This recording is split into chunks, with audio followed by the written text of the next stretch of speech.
Voici une demeure qui vaut le détour.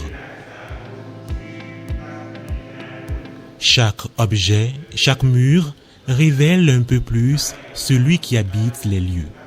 Cette première pièce de votre demeure est une sorte d'introduction de vos œuvres. On peut voir tout ce que je fais, la majorité de ce que je fais, les matériaux que je touche. Il y a le bois, il y a le métal, il y a la peinture, il y a le bronze.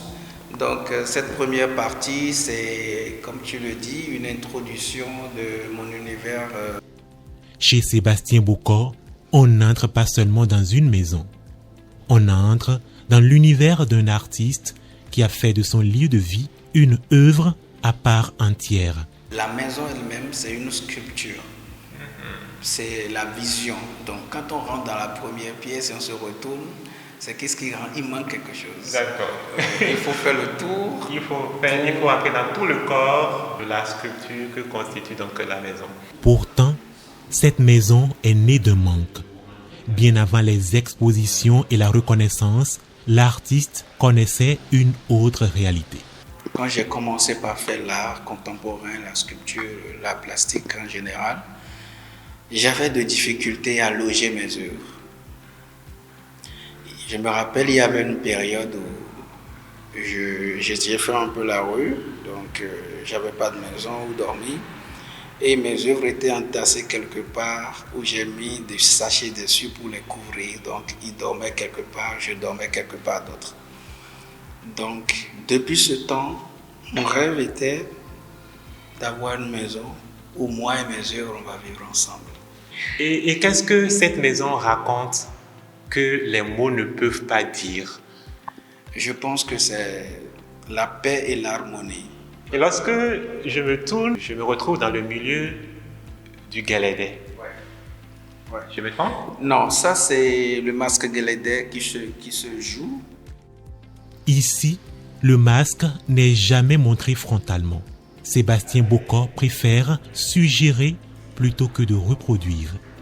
Pour moi, le Galédé, c'est un ensemble de réalités. C'est l'accoutrement, c'est le masque en bois, c'est la danse, c'est tout. Mais comme je ne peux pas être partout dans mon travail, j'ai choisi de créer l'ombre du Galédé, de suggérer le Galédé.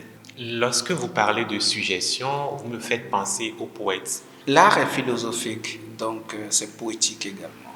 C'est la poésie qui peut être en 3D, en 3 dimensions, qui peut être physique également. Pendant que la poésie littéraire, c'est dans les lettres.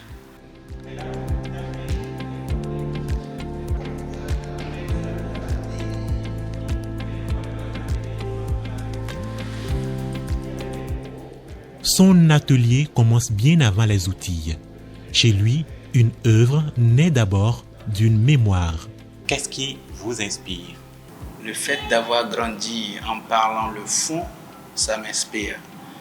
Le fait d'avoir grandi dans des cérémonies de vaudou, ça m'inspire. Je dirais même que c'est une chance. Parce qu'aujourd'hui, je peux faire recours à des choses que je voyais à l'époque qui ne signifiaient pas grand-chose, qui étaient totalement normales. Mais au fil des années, dans ma création, je fais recours à ces choses-là qui ont 100% leur place d'être dans ma création. Y a-t-il une part de vous que personne ne voit à travers vos œuvres? Je pense que c'est la partie que je vais créer demain. C'est la part qui ne s'est pas encore révélée. Parce que, comme je le disais, l'art est une perpétuelle réflexion et création. Tellement on cherche à être sincère dans ce qu'on fait, tellement notre art révèle notre sincérité envers nous-mêmes et la connexion que nous avons envers nous-mêmes, que parfois on s'y met totalement.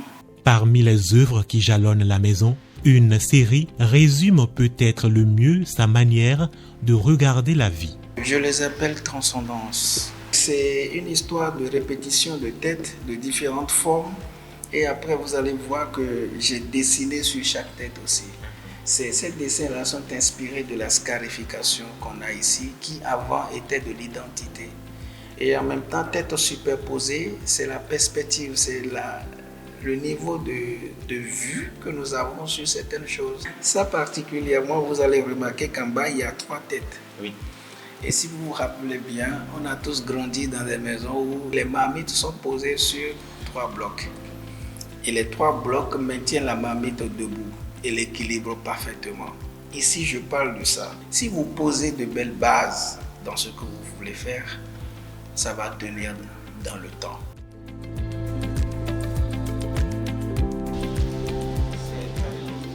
Certaines maisons impressionnent par leur architecture, celle de Sébastien Bocor touche autrement.